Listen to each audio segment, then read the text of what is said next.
The hardest prison to escape is the one that sounds like your own thoughts. Last week, we visited a prison, not merely one built from stone, but one built from circumstances.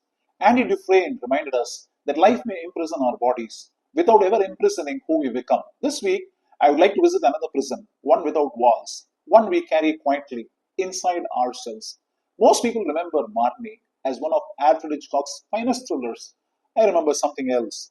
I remember watching a woman who could never quite understand herself. She lies, she steals, she recoils from intimacy, not because she enjoys any of it, not because she chooses it, because something inside her had reached a conclusion many years ago, a conclusion she herself could no longer see. As the story unfolds, Hitchcock does something extraordinary. He doesn't merely solve a mystery, he gently takes us backwards towards a forgotten memory, towards a frightened child, towards a single moment that quietly shaped an entire life, and suddenly behavior that once appeared irrational begins making perfect sense. Watching Marnie left me wondering how much of what I confidently call my personality is really my personality, and how much of it is simply an old echo still speaking through me.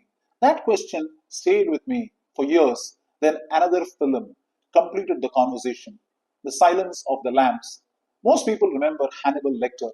I found myself thinking about Clarice Starling, especially during one conversation that arrives almost unnoticed.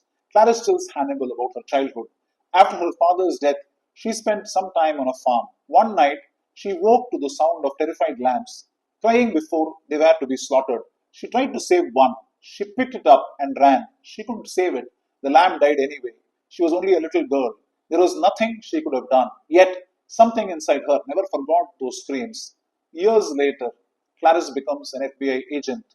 On the surface, she is hunting serial killers, but underneath, perhaps, she is still trying to save the lamb.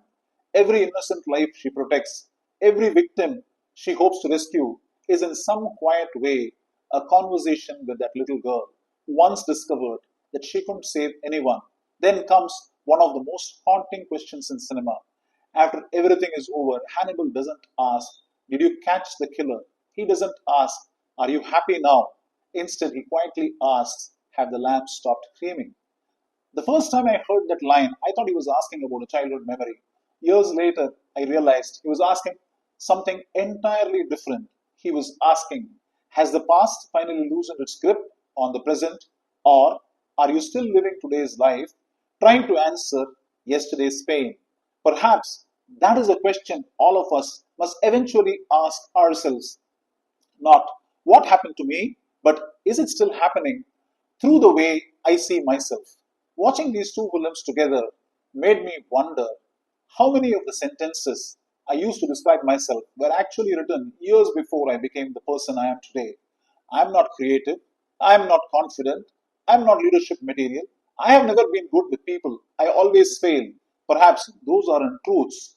Perhaps they are simply echoes. Echoes of a teacher, a parent, a failure, a rejection, a humiliation, an embarrassment, or one painful afternoon that quietly became our identity.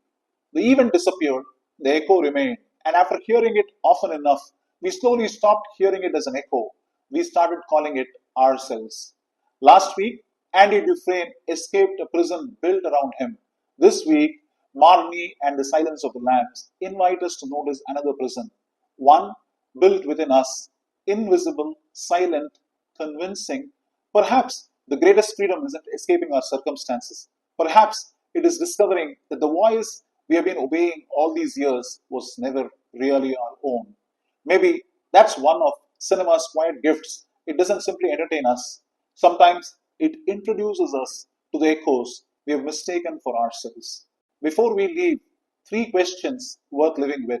Question one: which belief about myself feels so natural that I have never stopped to ask where it came from? Question two: is there a memory or an experience that quietly continues to make decisions on my behalf? Question three: if one of these echoes fell silent tomorrow, who might I become?